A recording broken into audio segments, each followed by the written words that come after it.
हाय, आपके साथ मैं हूँ Surabhi Sharma. India TV YouTube channel subscribe करिए, बेल आइकन दबाएं। नमस्कार, मैं हूं Pankaj Bhargava.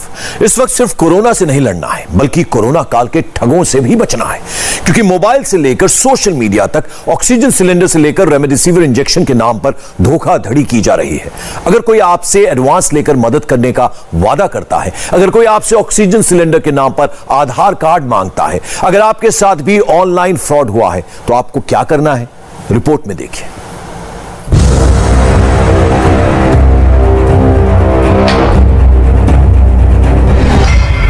Oxygen cylinder, vaccine, remdesivir, oxygen concentrator, अस्पताल। कोरोना से बचने, अपनों को बचाने के लिए आपको जिस चीज की सबसे ज्यादा जरूरत पड़ेगी, जितने कम वक्त में जिस चीज को जितनी जल्दी अरेंज करने की मजबूरी होगी, उतनी ज्यादा आपके साथ धोखाधड़ी के चांसेस हैं। Mobile, WhatsApp, Twitter, Facebook, social media में कई गिरोह आपको लूटने के लिए एक्टिव हो चुके हैं, जो आपको ऑक्सीजन सिलेंडर दिलवाने के नाम पर, रेमडेसिविर मुहैया कराने के नाम पर, अस्पताल में बेड रिजर्व करने के नाम पर ठग सकते हैं।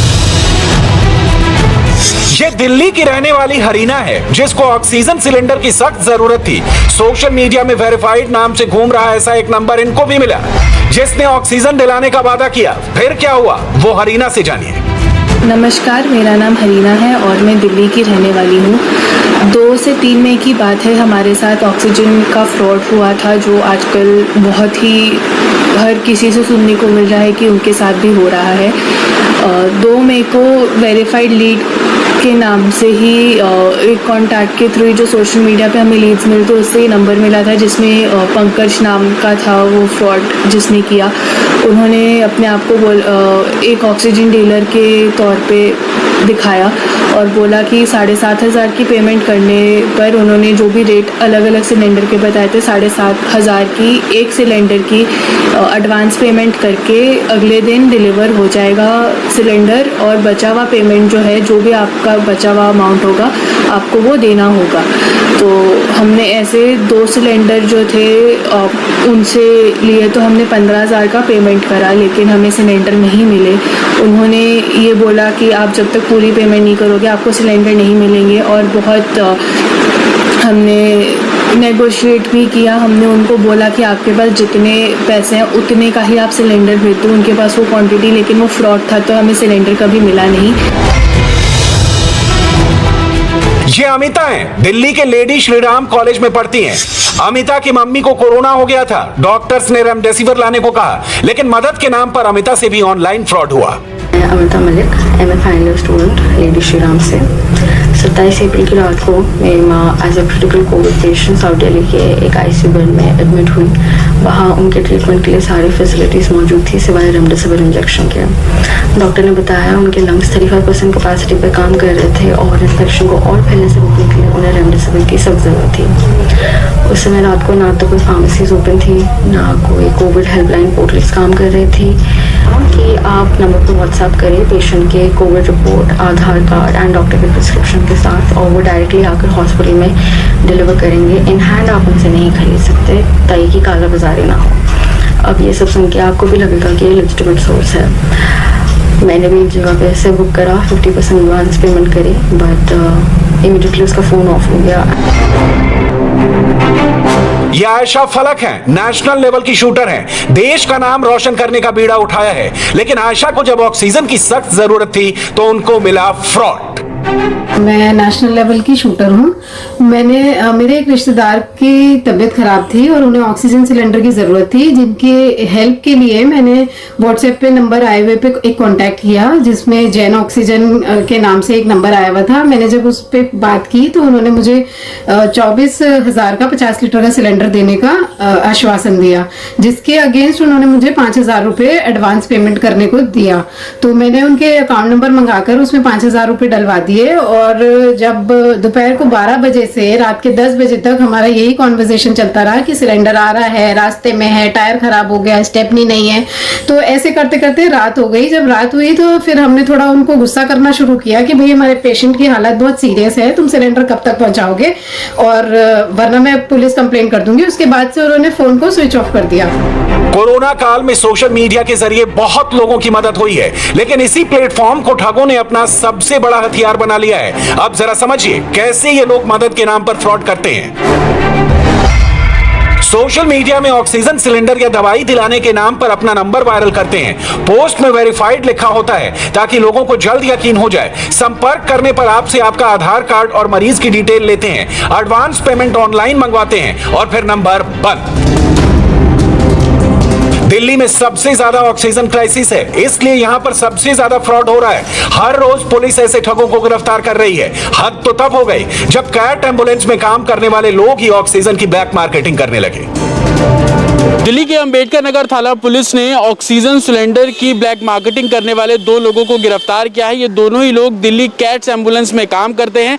दरअसल कैट्स एम्बुलेंस को अलॉट होने वाले ऑक्सीजन को ये बाहर दूसरे पेशेंट्स को बेचा करते थे और 14 किलो का जो सिलेंडर है उसको 40,000 रुपये में और तकरीबन 50 किलो के सिलेंडर को 90,000 रुपये तक की कीमतों में बेचा जाता था। इन दोनों लोगों को अंबेडकर नगर थाना पुलिस ने गिरफ्तार किया है। दरअसल अंबेडकर नगर थाना पुलिस को एक शिकायत मिली थी, उसके आधार पर यह कार्रवाई की गई। दरअसल जो पवन है वो कैट्स एम्बुलेंस के अंदर बतौर ऑपरेटर काम करता था। पवन ने अपने नंबर को सोशल मीडिया पे सर्कुलेट किया और लोगों से कहा कि अगर किसी को ऑक्सीजन चाहिए तो वो इस नंबर पे संपर्क कर सकता है और पेटीएम के थ्रू वो पैसा जो है वो अपने अकाउंट में ट्रांसफर करता था और उसके बाद अपने अकाउंट से विड्रॉ कर लिया करता था। 2 लोगों को इस मामले में गिरफ्तार किया है। इनके पास से ऑक्सीजन सिलेंडर भी बरामद किए गए हैं।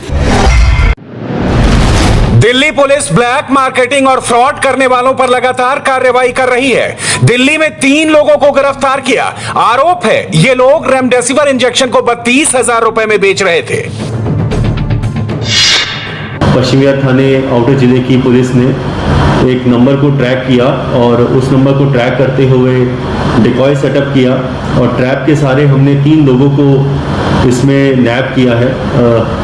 ये 3 लोगों से हमको 6 रेमडेसिविर के इंजेक्शन मिले हैं।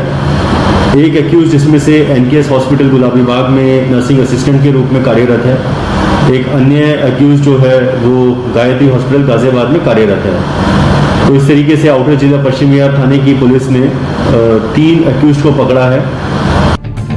रेमडेसिविर इंजेक्शन बाजार में उपलब्ध नहीं है, किसी दवाई की दुकान में नहीं मिलता है, बल्कि रेमडेसिविर सीधे अस्पतालों को दिया जाता है और अब अस्पतालों से रेमडेसिविर को चोरी करके बेचा जा रहा है। महंगे दामों पर रेमडेसिविर इंजेक्शन कोविड पेशेंट के अटेंडेंट को बेचने के आरोप में 3 लोगों को गिरफ्तार किया है।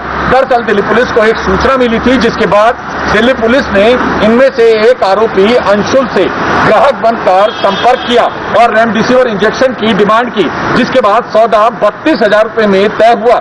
जब अंशुल बताई जगह पर इंजेक्शन की डिलीवरी के लिए पहुंचा तो दिल्ली पुलिस ने अंशुल को गिरफ्तार कर लिया, जिसके बाद अंशुल की निशानदेही पर 6 रेमडेसिविर इंजेक्शन बरामद किए हैं दिल्ली पुलिस ने और साथ ही इसके 2 साथियों सुनील और राहुल को भी गिरफ्तार किया है। सुनील दिल्ली के एनकेएस हॉस्पिटल में नर्सिंग असिस्टेंट का काम करता है, तो वहीं जो राहुल है वो गाजियाबाद के गायत्री अस्पताल में नर्सिंग असिस्टेंट है और ये दोनों अस्पतालों से ये रेमडेसिविर इंजेक्शन चुराया करते थे और उसके बाद मार्केट में महंगे दामों पर बेच दिया करते थे। रेमडेसिविर की ब्लैक मार्केटिंग हो रही है, रेमडेसिविर के नाम पर फ्रॉड हो रहा है, लेकिन अब तो नकली रेमडेसिविर तक बेची जा रही है। इंदौर में जो कुछ हुआ है उसने हर किसी को ना सिर्फ हैरान किया बल्कि डरा भी दिया है। ये इंदौर के गणेश राव थोरात हैं। इनके बेटे विशाल अस्पताल में कोरोना से जूझ रहे हैं। ये विशाल की पत्नी भावना है जो अपने पति की जिंदगी बचाने के लिए हर संभव कोशिश कर रही है। जब विशाल की हालत नाजुक हुई तो डॉक्टर्स ने रेमडेसिविर इंजेक्शन लाने को कहा। जैसे तैसे 40,000 में 2 इंजेक्शन खरीदे। डॉक्टर्स के पास पहुंचे तो पता चला कि रेमडेसिविर के नाम पर जहर भरकर बेच दिया गया है। हमने 20,000 का एक इंजेक्शन लिया था और 2 इंजेक्शन 40,000 के लिए था। उसमें से ग्लूकोज का पानी निकला बिल्कुल। मतलब डॉक्टर ने जैसे इंजेक्शन में फ्लो किया उसको तो देखा तो वो बिल्कुल मतलब उसका कलर ही चेंज ही दिख रहा था, एकदम नमक का पानी घोलते वैसा कुछ था। और जो रेमडेसिविर इंजेक्शन आता है तो डॉक्टर ने बताया था कि वो थोड़ा सा येलो स्किन पर आता है, थोड़ा सा लाइट, जिससे उसकी पहचान है। और फिर उन्होंने इंजेक्शन पूरे देखे, उसके बाद ही उन्होंने लगाया। पुलिस ने नकली इंजेक्शन बेचने वाले आरोपी उज्जवल पटेल को गिरफ्तार कर लिया है। जांच में मालूम पड़ा कि उज्जवल अब तक 18 इंजेक्शन बेच चुका है। इंदौर पुलिस अब बड़ी कार्रवाई की तैयारी कर रही है। पूरे क्षेत्र में हम लोगों ने करीब 17 लोगों के खिलाफ FIR दर्ज करी है और सभी को जो है जेल भेजा है। इसके अलावा ये सभी 17 आरोपियों के खिलाफ NSA के तहत कार्रवाई के लिए प्रतिवेदन हमारे यहाँ से कलेक्टर ऑफिस जा चुका है। इनमें से कुछ का गवर्नमेंट के स्तर पे भी कंफर्मेशन हो चुका है।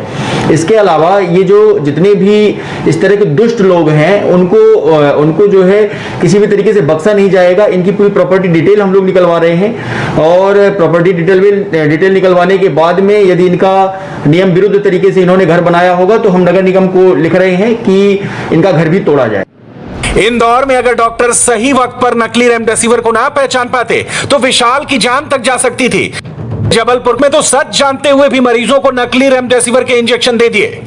ये जबलपुर का सिटी हॉस्पिटल है। आरोप है अस्पताल ने जानते हुए भी नकली रेमडेसिविर इंजेक्शन खरीदे और मरीजों पर लगा भी दिए। सिटी हॉस्पिटल के संचालक श्री सरबजीत सिंह जी मोखा ने और अपने जो मैनेजर हैं देवेश चौरसिया और सपन जैन के द्वारा इंदौर से वही नकली रेमडेसिविर इंजेक्शन मंगवाए हैं। लगभग 500 इंजेक्शन उनके द्वारा मंगवाए गए थे और यह इंजेक्शन कुछ मरीजों को भी लगाए गए हैं। इस प्रकार इन्होंने यह अपमिश्रित इंजेक्शन रेमडेसिविर इंजेक्शन लगाए गए हैं। मरीजों के साथ एक छल कपट किया है और इससे कुछ मरीजों की जान को संकट भी उत्पन्न हुआ। जबलपुर के सिटी अस्पताल में कितने नकली इंजेक्शन कितने मरीजों को लगा दिए, किन किन मरीजों पर इसका क्या क्या असर पड़ा, इसकी जांच अब पुलिस कर रही है। मध्य प्रदेश के मुख्यमंत्री शिवराज सिंह चौहान ने तो नकली रेमडेसिविर इंजेक्शन के सौदागरों को हैवान तक कह डाला। दवाई के मामले में, इंजेक्शंस के मामले में जिसने भी गड़बड़ की हो वो इंसान नहीं है, वो नर पशु है। उसको जानवर कहना जानवरों का अपमान है। वो तो हैवान है। ऐसे किसी भी व्यक्ति को कोई भी हो नहीं छोड़ा जाएगा। पूरे प्रदेश में कई लोगों पर रासका की कार्रवाइयां हुई है। ऐसे लोगों की संपत्ति राजसात की जाएगी और इनको कठोरतम दंड दिया जाएगा। ये इंसानियत के दुश्मन है, इनको किसी कीमत पर नहीं बख्शेंगे। ऑक्सीजन सिलेंडर के नाम पर फ्रॉड ना हो, नकली रेमडेसिविर लेने की नौबत ना आए, इसके लिए वैक्सीनेशन कराना बेहद जरूरी है। वैक्सीन ही ऐसा हथियार है जो कोरोना से लड़ सकता है, उसे हरा सकता है। लेकिन वैक्सीनेशन के नाम पर भी धोखाधड़ी हो रही है। वैक्सीनेशन के लिए ऑनलाइन रजिस्ट्रेशन करना जरूरी है, जिसके नाम पर अब ऑनलाइन ठगी भी शुरू हो गई है। दरअसल कोविड-19 वैक्सीन के नाम पर स्वास्थ्य और परिवार कल्याण मंत्रालय की फर्जी वेबसाइट बनाकर हजारों लोगों से फ्रॉड किया गया और 40 लाख रुपए की धोखाधड़ी की गई। पुलिस के मुताबिक रजिस्ट्रेशन के नाम पर 4 से 6 हजार रुपए लिए जा रहे थे, लेकिन जब रुपए देने के बाद भी वैक्सीन नहीं मिली तो शक हुआ। जब तक पता चला वेबसाइट फर्जी है, तब तक लाखों रुपए का ट्रांजैक्शन हो चुका था। एक बात आप अच्छी तरह से समझ लीजिए, वैक्सीन बाजार में उपलब्ध नहीं है, ना किसी दवा की दुकान पर मिलेगी। वैक्सीन के लिए cowin.gov.in पर रजिस्ट्रेशन करें या आरोग्य सेतु से अप्लाई करें, जिसके बाद वैक्सीन केंद्र सरकार के सेंटर, राज्य सरकार के वैक्सीनेशन सेंटर और कुछ प्राइवेट अस्पतालों में लगेगी। एक बात अच्छी तरह से समझ लीजिए कि सोशल मीडिया के किसी भी नंबर पर आंख बंद करके विश्वास मत करिए। अगर कोई मदद करने का वादा करता है तो उसको एडवांस में ऑनलाइन पेमेंट ना दें, क्योंकि कोरोना काल में जैसे मदद के लिए हाथ आगे बढ़ रहे हैं, वैसे ही आपको धोखा देने की भी कोशिश की जा रही है। ऑनलाइन ठगी करने वाला गिरोह सिर्फ दिल्ली में नहीं है, बल्कि अलग अलग जगह से फोन करके फ्रॉड किया जा रहा है। इसलिए पूरी तरह से सतर्क रहें। अगर आपको हल्का सा भी शक होता है तो तुरंत पुलिस से संपर्क करें। और उधर महाराष्ट्र के नागपुर में वैक्सीन सेंटर पर सन्नाटा क्यों पस रहा है, हैरान कर देने वाली तस्वीर ब्रेक के बाद। हाय, आई एम सुरभि शर्मा। खबरों से अपडेट रहने के लिए India TV YouTube channel subscribe करिए, साथ में बेल आइकन जरूर दबाएं। जुड़े रहें इंडिया टीवी के साथ।